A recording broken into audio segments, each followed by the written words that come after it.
పర్యటనతో కూటమి ప్రభుత్వంపై వ్యతిరేకత పెరుగుతుందని భావించి ఆంక్షలు విధించేలా తనంటేనే అంతలా భయపడ్డం కంటే చంద్రబాబు నాయుడు గోతిలో దూకేయడం మేలని వైసీపీ అధినేత పులివెందుల శాసనసభ్యులు వైఎస్ జగన్మోహన్ రెడ్డి ఘాటైన వ్యాఖ్యలు చేశారు. నెల్లూరు పర్యటనకు విచ్చేసిన ఆయన 64 రోజులుగా జిల్లా కేంద్ర కారాగారంలో జైలు జీవితం గడుపుతున్న మాజీ మంత్రి కాకాని గోవర్ధన్ రెడ్డిని, గుర్తు తెలియని వ్యక్తుల దాడికి గురైన మాజీ ఎమ్మెల్యే ప్రసన్న కుమార్ రెడ్డిని పరామర్శించారు. అనంతరం మీడియాతో మాట్లాడుతూ ముఖ్యమంత్రి చంద్రబాబు నాయుడుపై, రాష్ట్ర, జిల్లా స్థాయి అధికారులపై తీవ్ర స్థాయిలో ధ్వజమెత్తారు. తన పార్టీకి చెందిన మాజీ మంత్రులు, శాసనసభ్యులు, నేతలపై అక్రమ కేసులు బనాయిస్తున్న కూటమి ప్రభుత్వానికి సహాయ సహకారాలు అందిస్తున్న ఏ అధికారిని వదిలే ప్రసక్తి లేదని హెచ్చరించారు. రాజకీయాల్లో విమర్శలు చేయడం సహజమని, అవతలి వాళ్ళు ఏ భాష వాడితే సమాధానం కూడా అలాంటి భాషలోనే వస్తుందని ప్రసన్న వ్యాఖ్యలను పరోక్షంగా సమర్థించారు. ఆ రోజు ప్రసన్న అన్న ఇంట్లో ఉంటే ఆయన చంపేసే వాళ్ళు కదా అంటూ ఆవేదన వ్యక్తం చేస్తూ, మంత్రులు, ఎమ్మెల్యేల ఇళ్లకు మా వాళ్లను పంపి హత్యలు చేసే కార్యక్రమం చేపడితే రాష్ట్రంలో రాజ్యాంగం, లా అండ్ ఆర్డర్ బతికుంటాయా అని జగన్ ప్రశ్నించారు. కలవడం ఏమైనా నేరమా అని అడుగుతా ఉన్నాను. అలా కలవడానికి వస్తే అదేమైనా తప్ప అని అడుగుతా ఉన్నాను. ఎందుకు ఆంక్షలు పెడతా ఉన్నారో అని అడుగుతా ఉన్నాను. నా కార్యక్రమానికి నన్ను అభిమానించే వాళ్ళు ఎవరైనా కూడా వస్తే తప్పేమిటి అని అడుగుతా ఉన్నాను. వాళ్ళని రానివ్వకుండా ఏకంగా రోడ్లన్నీ తోవారు. సందులు బొందులు ఎక్కడి నుంచి అయితే బండ్లు వస్తాయని అనుకుంటున్నారో, 2 వీలర్స్ వస్తాయని అనుకుంటున్నారో, రాకుండా చేసేందుకు ఏకంగా రోడ్లను తోవిన అధ్వానమైన పరిస్థితి బహుశా ప్రపంచ చరిత్రలో ఏ రాజకీయ పార్టీకి ఉండదేమో, ఒక చంద్రబాబు నాయుడు గారి పార్టీకి తప్ప. నిజంగా ఒక ప్రతిపక్ష నాయకుడిని చూసి చంద్రబాబు నాయుడు ఇంతగా భయపడతా ఉన్నాడంటే నిజంగా చంద్రబాబు నాయుడు గారు ఎక్కడైనా బావి చూసుకొని దుంకాలి. ఒక ప్రతిపక్ష నాయకుడిని చూసి, ఒక ప్రతిపక్షాన్ని చూసి ఇంతగా భయపడి, ఆయన వస్తున్నాడేమో, ఆయన వస్తూ ఉంటే అభిమానులను ఆపేదాని కోసం అని చెప్పి, ఆయన వస్తూ ఉంటే ప్రజలను ఆపేందుకోసమని రోడ్లను కూడా తోవిన చరిత్ర ఒక చంద్రబాబు నాయుడు గారికి మాత్రమే దక్కుతుంది. ఈరోజు దాదాపుగా 2000 పైచీలకు పోలీసులు, 2000 పైచీలకు పోలీసులు, లెక్కలేనంత మంది డిఎస్పీలు, డిఐజీ ఇక్కడే తిష్టేసినాడంట. నాకు ఆశ్చర్యం అనిపించింది. అసలు వీళ్ళంతా కూడా నా సెక్యూరిటీ కోసం కాదు, వీళ్ళంతా జగన్ వస్తా ఉన్నాడు అని అంటే జగన్ చూడడానికి అభిమానులు ఎవరైనా వస్తారేమో, ఆ అభిమానులను ఆపడం కోసం ఇంతమందిని ఉపయోగిస్తూ ఉన్నారు. అంటే ఎంత వ్యతిరేకత చంద్రబాబు నాయుడు గారి ప్రభుత్వం మీద ఉంది అని చెప్పడానికి, ఎంతగా చంద్రబాబు నాయుడు గారు తన పాలనను చూసి తానే భయపడతా ఉన్నాడు అని చెప్పడానికి ఇంతకన్నా ఇంకా వేరే నిదర్శనాలు కూడా అవసరం లేదు. ఎవరైనా ఎక్కడైనా పాలన చేస్తే బ్రహ్మాండమైన పాలన అందించి ప్రజల మన్ననలు పొంది, ఆ మన్ననలతో ఆశీస్సులతో వచ్చే పాలన చూసి సంతోషపడాలి. కానీ ఇక్కడ అడుగు పెట్టినప్పటి నుంచి, పాలన మొదలైనప్పటి నుంచి సూపర్ 6లు, సూపర్ 7లు అని అంటూ ప్రజలంతా వెన్నుపోటు పొడిచాడు. పాలనంతా అబద్ధాలు, మోసాలతో కూడిన పాలన చేశాడు. వ్యవస్థలన్నీ పూర్తిగా నీరుగారిపోయిన పరిస్థితులు కనిపిస్తూ ఉన్నాయి. స్కూళ్ళు నాశనమైపోయాయి.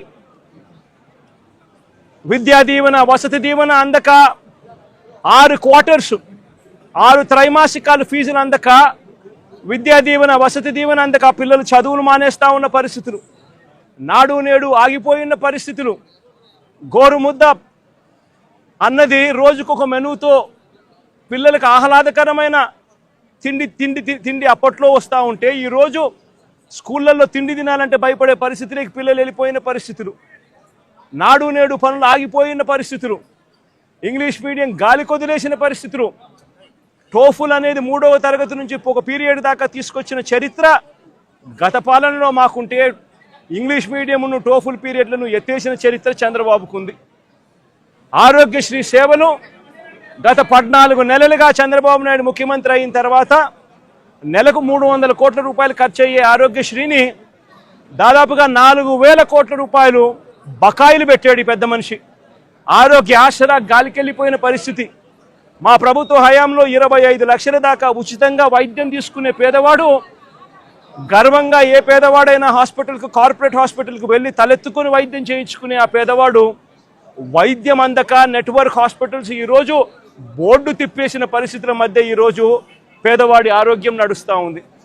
ఈరోజు రైతులకు ఏ పంటకు కూడా గిట్టుబాటు ధర రాని పరిస్థితి. చంద్రబాబు నాయుడు గారి పుణ్యాన ఉచిత పంటల బీమా గాలికి వదిలేసిన పరిస్థితి.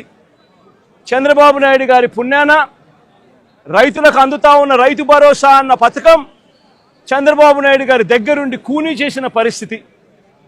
రైతు వ్యవసాయం చేసుకోవడం చంద్రబాబు నాయుడు గారి పాలనలో రైతులు ఆత్మహత్య శరణ్యం అన్న పరిస్థితిలోకి ఈరోజు వ్యవసాయం దిగజారింది. రాష్ట్రంలో ఈరోజు లా అండ్ ఆర్డర్ పూర్తిగా పోయి ఉన్న పరిస్థితి. రెడ్ బుక్ రాజ్యాంగం ఈరోజు రాజ్యాంగం వెళ్తా ఉన్న పరిస్థితి. సూపర్ 6లు, సూపర్ 7లు మోసాలే అయి ఇంతకు ముందు జగన్ ఉన్నప్పుడు ఇస్తా ఉన్న ప్రతి పథకము రద్దయిపోయి ఈరోజు ప్రజల బతుకులు, పేదవాడి బతుకులు ఈరోజు అల్లాడుతూ ఉన్న పరిస్థితులు ఈరోజు రాష్ట్రంలో కనిపిస్తూ ఉన్నాయి. ఇలాంటి పరిస్థితుల్లో చంద్రబాబు నాయుడు గారు ప్రజలకు సమాధానం చెప్పుకోలేక ప్రజలు ఎక్కడ గొంతు విప్పుతారేమో అని చెప్పి ఆ గొంతును నొక్కడానికి చంద్రబాబు చేస్తా ఉన్న ప్రయత్నమే ఈ రెడ్ బుక్ రాజ్యాంగం. నిజంగా ఈరోజుసారి గమనించినట్లయితే ఇదే ప్రసన్న నా పక్కన ఉన్నాడు. నెల్లూరులో జరిగిన ఈ 2 ఉదంతాలు చెప్తా. ఎంతగా దిగజారిపోయాడు చంద్రబాబు నాయుడు అని చెప్పడానికి 2 ఉదంతాలు స్పష్టంగా కనిపిస్తాయి. నా పక్కన ప్రసన్న ఉన్నాడు. 6 సార్లు తాను ఎమ్మెల్యే. అలాంటి ప్రసన్నను చంద్రబాబు నాయుడు గారు గతంలో ఎప్పుడు జరగలా ఇలాంటి పరిస్థితులు. రాష్ట్రంలో ప్రత్యర్థులు ఎవరైనా కూడా ప్రెస్ స్టేట్మెంట్లు ఇచ్చుకుంటూ ఉంటారు. అటువైపున ఉన్న పార్టీ వాళ్ళు ఇటువైపున వాళ్ళు ప్రెస్ స్టేట్మెంట్లలో స్టేట్మెంట్లు ఇస్తారు. ఇటువైపున వాళ్ళు అటువైపున వాళ్ళని కూడా ప్రెస్ స్టేట్మెంట్లలో ఇస్తారు స్టేట్మెంట్లు. అటువైపున ఉన్న వాళ్ళు ఇటువైపున అన్అబ్జెక్షనబుల్ లాంగ్వేజ్ వాడినప్పుడు ఇటువైపున ఉన్న వాళ్ళు కూడా అన్అబ్జెక్షనబుల్ లాంగ్వేజ్తో అటువైపున వాళ్ళని కూడా విమర్శిస్తూ ఉండడం ప్రజాస్వామ్యంలో మనం రోజు చూస్తూ ఉన్న పరిస్థితి. కానీ ఎప్పుడూ కూడా ఇలా మనుషులను చంపేయడానికి ఏకంగా 80 మందిని 100 మందిని ఇళ్లకు పంపించేసేసి వాళ్ళు తాగుండి రాడ్లతోనూ కర్రలతోనూ మారునాయుధాలతోనూ వచ్చి కార్లను కూడా తిప్పివేసి పడేసే పరిస్థితిలోకి వాళ్ళు వచ్చి ఇల్లు మొత్తం ధ్వంసం చేసి ఇంట్లో 83 ఏళ్ల ప్రసన్న అమ్మ, ఆవిడ మహిళ కాదా అని అడుగుతా ఉన్నా నేను. ఆవిడను బెదిరించి ఆ సమయంలో ప్రసన్న ఇంట్లో లేడు కాబట్టి సరిపోయింది. ఒకవేళ ప్రసన్న ఆ సమయంలో ఇంట్లో ఉండింటే ప్రసన్నను చంపేసే కార్యక్రమం కూడా జరిగి ఉండేది కాదా అని అడుగుతా ఉన్నా. ఇలాంటి దిగజారిపోయిన రాజకీయాలు గతంలో ఎప్పుడూ మేము చూడలా. నేను అడుగుతా ఉన్నా, ఇదే చంద్రబాబు నాయుడు గారిని అడుగుతా ఉన్నా, అయ్యా చంద్రబాబు నాయుడు గారు, మీ ఎమ్మెల్యేలు ఎంత హేయంగా మాట్లాడుతూ ఉన్నారు అని చెప్పడానికి నిదర్శనం నిన్న మొన్న జరిగిన నగిరి ఎమ్మెల్యే రోజమ్మ గురించి, ఎక్స్ఎమ్మెల్యే అంటే Rojamma ex MLA, sitting MLA, Nagiri Telugu Desam party MLA ఎలాంటి మాటలు మాట్లాడాడు. చెప్పడానికి కూడా సిగ్గుపడే మాటలు, సిగ్గుపడాల్సిన మాటలతో రోజమ్మను హేయంగా మాట్లాడితే ఇదే చంద్రబాబు నాయుడు గారు ఏం చేశారని అడుగుతా ఉన్నా. మొన్న జెడ్పీ చైర్మన్ హారికమ్మ కారు ఆపి అద్దాలు పగలగొట్టి కర్రలతో దాడులు చేసి కారులో తాను తన మొగుడు ఉండగానే దుర్భాషలాడుతూ అన్యాయమైన తిట్టులు తిడుతూ వారి మీద దాడి చేయడం అన్నది మీ డిక్షనరీలో అర్థం ఏమిటి చంద్రబాబు అని అడుగుతా ఉన్నా. మా మాజీ మంత్రి రజనమ్మ ఎంతటి దారుణమైన భాషతో మీ తెలుగుదేశం నాయకులు మాట్లాడారు అని అడుగుతా ఉన్నా. నేను అడుగుతా ఉన్నా, ఇవన్నీ జరుగుతూ ఉన్నప్పుడు మీ మంత్రుల ఇళ్లకు, మీ ఎమ్మెల్యేల ఇళ్లకు ఇదే మాదిరిగానే మా వాళ్ళను కూడా పంపించి హత్య చేయించే కార్యక్రమం మొదలెడితే రేపొద్దున రాజ్యాంగం అనేది బతుకుతుందా అని అడుగుతా ఉన్నా. రాష్ట్రంలో లా అండ్ ఆర్డర్ అనేది ఏమైనా ఉంటుందా అని అడుగుతా ఉన్నా. ఎలాంటి బీజం వేస్తా ఉన్నారు చంద్రబాబు, సిగ్గుతో తలంచుకోవాలా నువ్వు చేస్తా ఉన్న పనులకు అని చెప్పి చంద్రబాబు నాయుడిని గట్టిగా మందలిస్తా ఉన్నా. ఏదైనా రాజ్యాంగంలో ఉన్నప్పుడు, కాన్స్టిట్యూషన్లో ఉన్నప్పుడు డెమోక్రసీకి వాల్యూ ఇవ్వాలి. ప్రజాస్వామ్యంలో ఇటువైపున స్టేట్మెంట్లు అటువైపున స్టేట్మెంట్లు ఇచ్చుకోవచ్చు, కానీ స్టేట్మెంట్లు నచ్చకపోతే మనుషులను చంపేసే కార్యక్రమం దాకా ఇళ్లకు మనుషులను పంపించి చంపేసే కార్యక్రమం చేయడం అన్నది అతి హేయమైన రాజకీయం అని చంద్రబాబు నాయుడు గారికి గట్టిగా నిలదీస్తూ చెప్తా ఉన్నా.